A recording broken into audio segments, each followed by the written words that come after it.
perintah bisa juga perintah di tempat kita bekerja, perintah bisa juga di tempat kita berkeluarga, perintah juga bisa di sini tentang firman Tuhan atas hidup kita. Amin Bapak Ibu. Kita akan buka bersama-sama di dalam Ulangan pasal 32 ayat 46. Ya, kita baca sama-sama ya. 3, 2, 1. Berkatalah ia kepada mereka, perhatikanlah segala perkataan yang kuperingatkan kepadamu pada hari ini, supaya kamu memerintahkannya kepada anak-anakmu untuk melakukan dengan setia segala perkataan hukum Taurat ini. Amin. Bapak Ibu ya, firman Tuhan ini tentang Musa ingin mengingatkan bangsa Israel supaya bangsa Israel tidak lalai dengan setiap janji Tuhan itu harus ditepati. Bapak Ibu ya, Musa ingin bahwa generasi yang selanjutnya tidak melakukan kesalahan seperti yang sudah Musa pernah kerjakan ya. Musa berlaku salah karena mungkin hatinya sudah jengkel ya.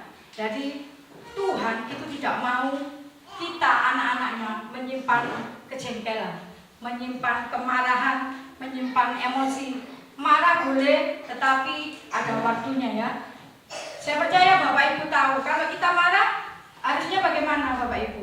Misalnya ini, saya lagi bertengkar sama Kak Siska. Kira-kira harus bagaimana? Apa marah itu gondok sampai 1 minggu? Sampai 2 hari? Bagaimana Ibu-Ibu? Kalau misalnya saya ini lagi gondok ini, nggak nyapa, itu boleh tidak menyapa sampai 3 hari, sampai 1 minggu, kadang-kadang sampai 1 tahun lebih ya. Sore hari ini kita akan belajar bersama-sama tentang melakukan perintah dengan baik dan benar. Ya, perintah bisa juga perintah di tempat kita bekerja, perintah bisa juga di tempat kita berkeluarga, perintah juga bisa di sini tentang firman Tuhan atas hidup kita. Amin Bapak Ibu. Kita akan buka bersama-sama di dalam Ulangan pasal 32 ayat 46. Ya, kita baca sama-sama ya. 3, 2, 1.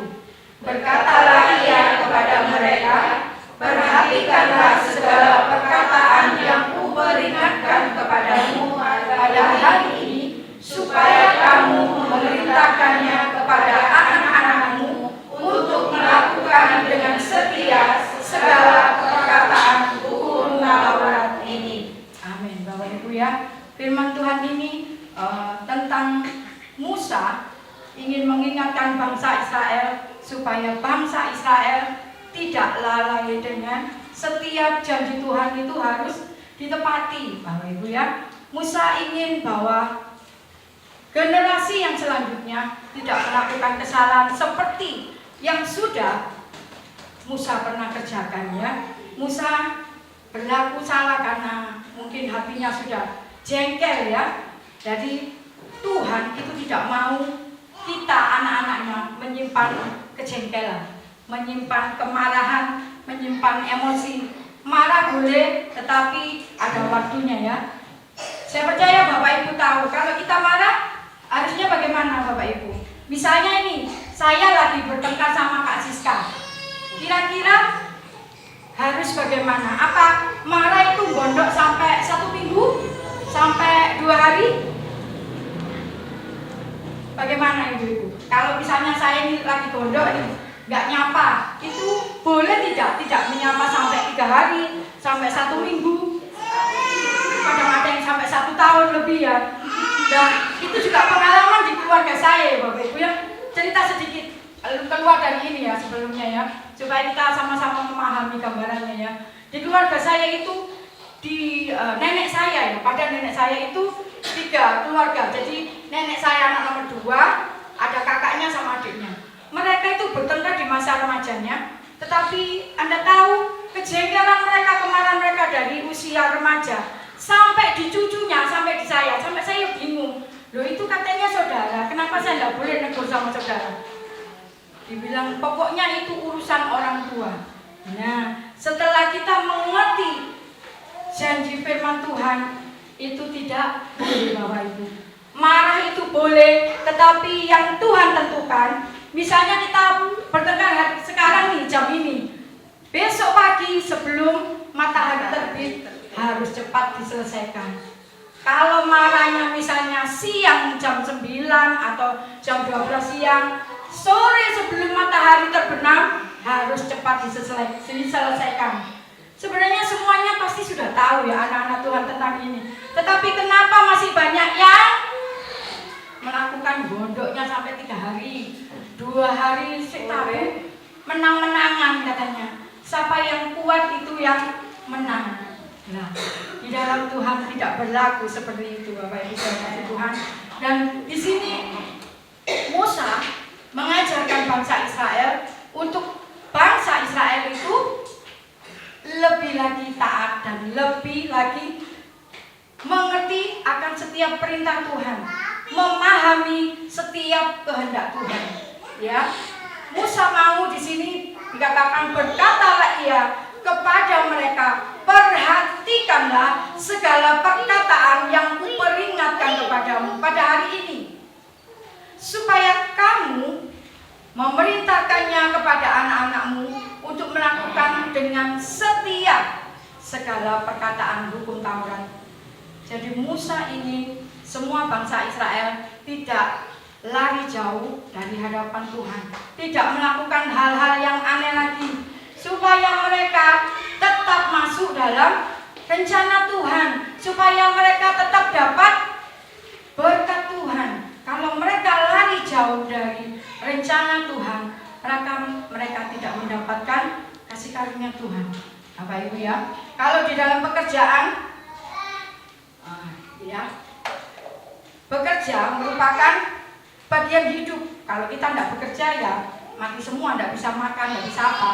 Ya, karena Tuhan sendiri sudah berfirman bahwa mulai dari Adam kamu harus bersusah payah untuk menghasilkan, untuk menghasilkan semua yang harus didapatkan. Kalau kamu tidak bersusah payah, kalau kamu tidak bekerja, maka kamu tidak akan mendapatkan apa-apa ya. Di sini jadi bekerja merupakan bagian hidup manusia, sebab Allah menciptakan manusia sebagai makhluk yang bekerja, sehingga bekerja adalah satu yang hal mulia, yaitu mempermuliakan Allah. Kalau kita tidak melakukan pekerjaan dengan benar, kalau kita tidak melakukan tugas dengan benar, maka kita tidak bisa mempermuliakan nama Allah ya. Selain itu dengan bekerja, maka manusia dapat mempertahankan hidupnya ya, seperti yang tadi saya katakan. Kalau tidak bekerja ya nggak bisa makan ya, nggak bisa beli apa-apa ya. Tetapi dalam bekerja, setiap orang harus memahami apa yang harus dilakukan ya. Misalnya dalam pekerjaan, kalau kita sudah tahu tugasnya kita ini sebagai, misalnya seperti bagian di kantor manajemen gitu ya, nggak mungkin manajemen bisa bagian servis motor. Kalaupun bisa, pasti tidak bisa dengan detailnya, karena bukan tugasnya, karena bukan memahami job desk-nya ya. Jadi setiap kita yang bekerja pasti harus mengerti job desk-nya apa. Sebagai seorang pelajar, dia tahu job desk-nya adalah belajar. Kalau dia sudah mengerti tugasnya belajar, tetapi kalau dia bermain, maka dia tidak akan mengerti apa itu tugasnya belajar. Tetapi saat dia memahami kalau dia seorang pelajar dan dia harus belajar, maka dia akan mendapatkan nilai yang terbaik karena dia taat, karena dia patuh ya. Oke. Oleh karena itu dalam bekerja, di dalam setiap tugas kita, di dalam setiap kegiatan kita harus memiliki yang namanya job desk ya. Setiap tugas itu ada agendanya, ada tatanannya, supaya tidak ada yang terlewat, supaya tidak ada yang terlupakan ya. Sehingga pekerjaan dapat dilakukan dengan baik kalau kita memiliki jadwal atau job desk ya. Sebagai seorang pekerja, maka harus memahami tugasnya. Dia harus mengerti, paham dengan job desk-nya ya, dengan baik, supaya pemahaman tersebut merupakan salah satu kunci untuk melaksanakan tugas dengan baik. dan dapat mengukur tingkat keberhasilan pekerjaan yang dilakukannya, ya. Jadi hasil menjadi salah satu bentuk tolak ukur dalam keberhasilan dalam bekerja. Jadi kalau kita memahami betul tugas kita, maka kita akan menghasilkan yang terbaik. Tapi kalau kita tidak memahami, oh kalau aku itu montir harus memahami ini, bautnya itu ini, kabelnya itu ini, maka dia akan menghasilkan yang terbaik. Tetapi kalau dia montir tapi tidak memahami apa saja job desk-nya seorang montir, maka dia tidak bisa mendapatkan hasil yang terbaik.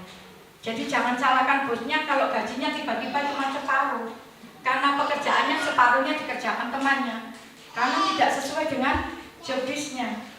Ya Bapak Ibu, saya percaya kalau kita mau taat dengan aturan yang bos kita lakukan, tidak tunggu lama pasti kita bisa naik jabatan kalau kita nurut. Dan seringkali yang terjadi kalau kita nurut, biasanya tetangganya ada yang nah itu pasti. Karena kebenaran itu pasti tabrakan. Gak ada namanya kebenaran itu lurus-lurus, gak ada. Pasti ada yang nabrak, pasti ada yang iri, pasti ada yang cekot-cekot, itu pasti. Tetapi percayalah, kalau itu yang Tuhan kehendaki, maka Anda akan mendapatkan buah yang luar biasa. Dididik itu untuk kembali. Tetapi yang ada pikirannya, Titi kok marah Tuhan ini, wong aku minta ini kok gak dikasih ini, malah aku jalan. Seringkali yang manusia lakukan seperti itu. Tetapi saya percaya di tempat ini tidak ada. Amin. Saya percaya di tempat ini adalah semua jemaat yang taat, semua jemaat yang mau belajar dengar-dengaran apa yang Tuhan mau. Kalau kita hanya mendengarkan apa yang manusia mau, sia-sia Bapak Ibu. Tetapi kalau kita mau mendengarkan apa yang Tuhan mau, terjadilah semua anugerah Tuhan buat hidup kita, ya. Jadi Daud memperingatkan kita supaya kita jangan salah langkah, supaya kita jangan sampai kena pukulan Tuhan, kena kemarahan Tuhan, kena hukuman yang harus kita terima. Tetapi saat kita melakukan kesalahan, cepatlah kembali pada Tuhan. Saat kita sudah mulai oleng, goyang sedikit, cepat cari wajah Tuhan, cepat berlutut di hadapan Tuhan, minta biar kehendak Tuhan yang terjadi. Jangan sudah oleng, sudah begini, yang keluar tiba-tiba katanya, Tuhan tidak sayang saya. Kalau Tuhan tidak sayang kita, Tuhan tidak perlu ciptakan kita, Bapak Ibu. Kita ini diciptakan bukan hanya sekedar langsung dibentuk begini, tidak. Tetapi kita diciptakan Tuhan itu karena ada rencana Tuhan yang sudah disiapkan buat kita. Jadi kita lahir, kita diciptakan bukan untuk hal yang sepele, Bapak Ibu. Tetapi kita diciptakan di bumi ini untuk menggenapi setiap rencana Tuhan, untuk menggenapi setiap mujizat Tuhan yang harus kita kerjakan bagi kemuliaan Tuhan. Amin. Saya percaya kita semua Bapak Ibu mampu untuk melakukan semua ini karena ada kasih Tuhan, karena ada lawatan Tuhan buat hidup kita, Bapak Ibu, ya. Ketaatan bukanlah sebatas larangan untuk melakukan sesuatu atau keharusan, tetapi merupakan keseluruhan gaya hidup yang harus dimiliki setiap orang yang percaya. Jadi ketaatan bukan hanya kata-kata, ya. Ketaatan bukan hanya yang kita ucapkan, bukan hanya yang seperti kita pamerkan, tetapi ketaatan adalah gaya hidup kita sehari-hari. Kalau sudah ketaatan itu jadi gaya hidup, maka saat ada saat ada goncangan sedikit, maka antena ketaatan itu akan timbul dan katakan, ingat Tuhan, itu pasti terjadi. Tetapi saat ketaatan itu kita lewatkan, saat ketaatan itu lewat begitu saja, berlalu dengan begitu saja, maka kita tidak akan menerima kadar yang dari surga ini. Tetapi saat ketaatan itu sudah menjadi gaya hidup kita, rajin berdoa itu sudah menjadi gaya hidup kita, rajin menyembah Tuhan itu sudah menjadi gaya hidup kita, maka semuanya itu sangat indah Bapak Ibu. Masalah apapun itu kita bisa lalui karena ada kuasa Tuhan atas hidup kita. Amin. Yang terakhir ya, wah ini yang paling menyenangkan, yang terakhir. Ya Bapak Ibu, garis besarnya yang terakhir adalah Musa mengajarkan kita dan mengingatkan kita untuk taat dengan semua perintah Tuhan. Jadi kalau semua perintah Tuhan berarti juga semua perintah yang ada di dalam keluarga kita, semua perintah yang ada di pekerjaan kita. Jadi jangan mudah merasa kok aku disuruh-suruh, kok aku diminta ini. Tidak ya Bapak Ibu. Belajarlah dimanapun Tuhan tempatkan kita. Belajarlah berdamai dengan lokasi yang Tuhan tetapkan di situ. Saat kita mau berdamai dengan situasi tempat kita, maka kita akan bisa menikmati anugerah Tuhan. Belajar berdamai dimanapun Tuhan tempatkan kita, ya, supaya kita bisa menguasainya karena ada anugerah Tuhan, ya. Yang kedua, supaya kita masuk dalam agenda dan rencananya Tuhan. Karena saat Musa tidak taat dengan Tuhan, dia tidak bisa masuk ke tanah Kanaan. Padahal tinggal selangkah saja, dia sudah masuk tanah Kanaan. Tetapi karena kejengkelannya dia dengan bangsa Israel yang selalu menggerutu, yang selalu ngomel-ngomel, akhirnya memancing emosi Musa, sehingga Musa tidak menahan emosinya dan dia marah-marah. Akhirnya dia dapat hukuman Tuhan, tidak masuk dalam agenda Tuhan, tidak masuk dalam rencana Tuhan yang sudah dipersiapkan berpuluh-puluh tahun untuk Musa dan bangsa Israel, ya. Tetapi akhirnya yang Tuhan lakukan adalah Musa dan generasi Musa yang sesama usia dengan Musa tidak bisa menikmati tanah Kanaan. Yang masuk tanah Kanaan adalah golongan siapa Bapak Ibu? Yosua, ya, golongan di bawahnya yang masuk ke tanah Kanaan. Karena mereka golongan muda yang diajarkan Musa untuk belajar taat. Amin. Daud juga mengajarkan kita untuk setia dan taat supaya tidak melanggar semua perintah Tuhan, ya. Supaya apa? Supaya kita tidak mendapatkan hukuman. Ya, sama sebenarnya Musa juga tadi supaya tidak mendapat hukuman, ya, supaya tidak masuk agenda Tuhan itu kalau yang di Musa, kalau yang di Daud supaya tidak merasakan pukulan ataupun gada yang Tuhan persiapkan untuk kita yang tidak taat. Tetapi biarlah itu semua berlalu dari hadapan kita saat kita mau taat dan setia kepada Tuhan. Amin. Itu saja yang sebab kita punya Allah yang luar biasa.